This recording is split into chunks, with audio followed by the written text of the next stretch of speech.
सोचिए, जिस दुर्योधन ने पूरी जिंदगी पांडवों को अपमानित करता रहा, एक दिन उसी की जान उन्हीं पांडवों ने बचाई। वनवास के 11 वर्ष बीत चुके थे, पांडव द्वैत वन में रह रहे थे। तभी दुर्योधन को पता चला कि पांडव वहीं रुके हुए हैं। उनके मन में फिर एक नीच योजना आई। वह चाहता था कि पांडव को उनके दुख और गरीबी का एहसास कराया जाए। इसीलिए दुर्योधन, कर्ण और शकुनी अपनी विशाल सेना के साथ द्वैतवन पहुंच गए। साथ में थी राज महिलाएं, महंगे वस्त्र, सोने के आभूषण और राजसी ठाट बाट। दुर्योधन पांडवों को जलाना चाहता था। एक दिन जल विहार के लिए वो अपनी मंडली के साथ एक सुंदर सरोवर पर पहुंचा, लेकिन उस सरोवर में पहले से ही मौजूद थे गंधर्वराज चित्ररथ के सेवकों ने दुर्योधन को रोकते हुए कहा, गंधर्वराज जल क्रीड़ा कर रहे हैं, अभी कोई अंदर नहीं आ सकता। ये सुनते ही दुर्योधन का घमंड टूट पड़ा। उसने क्रोधित होकर कहा, जाकर अपने स्वामी से कहो, हस्तिनापुर का युवराज दुर्योधन आया है। दुर्योधन की अहंकार भरी बात सुनकर चित्ररथ क्रोधित हो गए और फिर शुरू हुआ भयंकर युद्ध।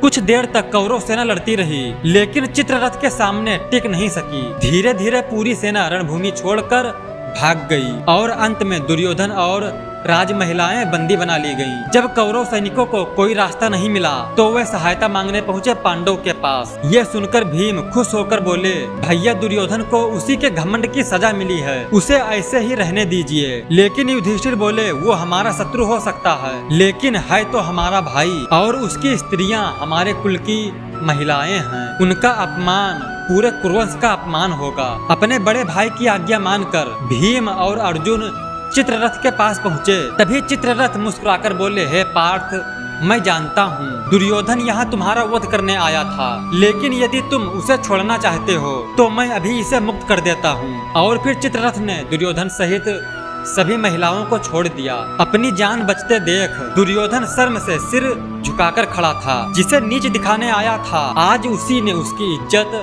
और जीवन दोनों बचा ली।